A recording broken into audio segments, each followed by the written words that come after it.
guys, Chlorine King here. Time for another vlog.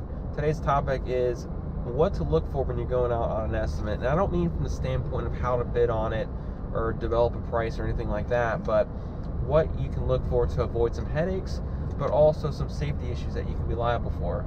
So when I'm walking into the backyard, the first things I look for are the safety issues. So I'll look for, if they have a safety fence, there are sections that are missing, or is there a drain cover that's not BGBA compliant. Go over to the equipment. Is the equipment bonded?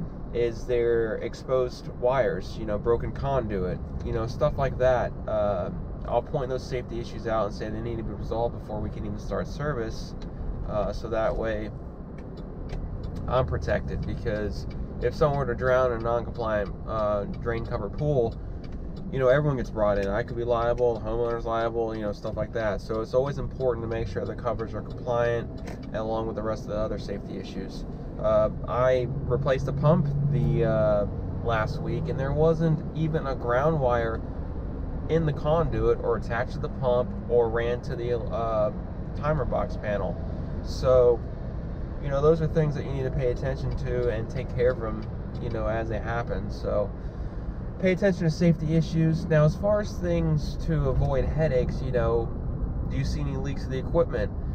Is the pump fully primed? Is the pressure on the filter sky high?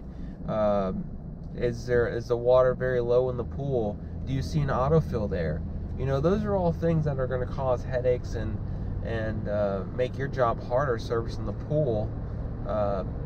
So it'd be wise to investigate a little further and try to solve those issues to make your job easier.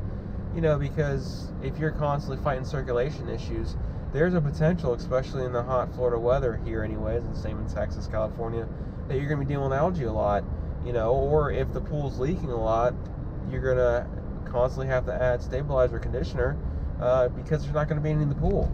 If I go to an estimate and I see an autofill there, I let them know up front, hey, this is my normal rate, but if the water loss is so significant that I can't keep stabilizer in the pool, we're going to charge extra to keep that stabilizer in there, because it's vital to keep that in there to make my job easier and not constantly battle the pool every week I go there. Try to eliminate that surprise or,